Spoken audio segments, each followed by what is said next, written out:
This photo shows the Geyserville Bridge in April 2003 looking upstream. You can see that the bridge piers are more exposed than they were in the 1930s. This is owing to the bridge constriction itself, which forces flow through a narrow area and thus scours more deeply. There's a large scour hole in the foreground. As well as debris catching on the pier can also increase scour. Scour tends to happen also because of land reclamation and river mining and channel reclamation practices. On New Year's Eve of 2005, just before New Year's Day 2006, a large flood occurred and actually damaged the Geyserville Bridge beyond repair. What happened was that the piers scoured and sank, and the bridge deck shows this tilting in the lower photograph as a result. Thus, the structurally damaged bridge had to be destroyed and replaced with a new one. The following sequences show some of the elements of why this occurred, which have to do with the bar building up upstream and the channel taking an acute angle of attack. This photograph shows the new bridge being built on the left in 2006 and the old piers on the right. You can see the first two piers in the foreground are actually tilted to the downstream direction, which is to the right, and that shows the effect of the scour damage. In other words, flow forced through the bridge crossing undermined the pier and caused it to sink, thus breaking the bridge deck. It's interesting to note that upstream, a large bar, which you can see on the far left side of the photograph, built up over time and caused an acute angle of flow attack.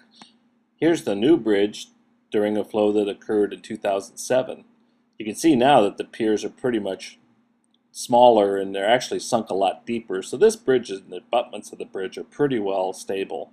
The approach fills, the land area that approaches the bridge, the roadway, is subject to erosion and was recently repaired by Caltrans for $1.5 million. This occurred on the upstream west side of the bridge.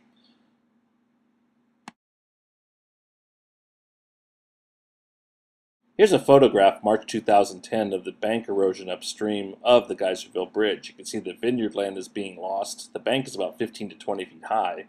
If you look on the far upper right corner of the photograph, you'll see willow vegetation growing on the point bar. That's the bar, what we call bar 9. And as that point bar has developed and grown and moved laterally, it's caused this bank to retreat about 200 feet. And again, the angle at which this flow comes into the bridge was the problem that destroyed the original bridge. Here's a wider view of that same erosion site upstream of the Geyserville Bridge on the west side. You can see the erosion on the left bank, but look at the willows and the stabilization of that bar on the right side. That's a bar that's gone from being a low alternate bar in the early mid-90s to a high point bar by the early 2000s. This bar has come up anywhere between 8 and 14 feet, and bar 9 is one of the bars that's proposed for mining. This will help alleviate the hydraulic force and the In 2007, the bar just upstream of the Geyserville Bridge, shown to the right of center in this photograph, had accumulated up to about 14 feet of new gravel. This forced the point bar to form and forced the channel to the west side. Thus, the flow angle of attack to the bridge was 45 degrees.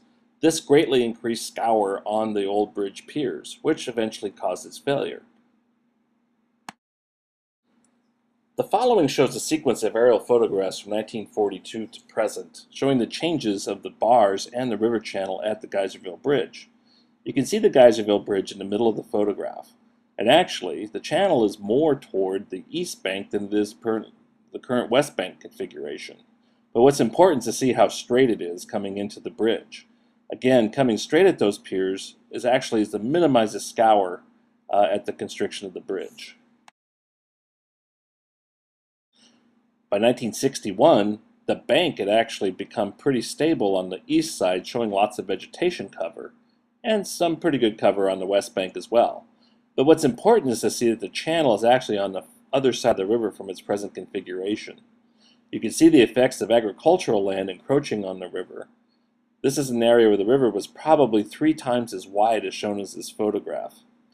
Now, it is still subject to flooding and change. By 1974, the channel shifted to the west side, and the gravel bar formed on the east side. This is the beginning of the more modern sequence. You can see that the channel is still narrowed by the land reclamation, but you can also see that the channel flow is still very straight to the bridge. And the gravel bar looks like it has a lot of scour. There's not much vegetation on it, So chances are it's a very low alternate bar. Thus, it's not a point bar causing a lot of bank erosion.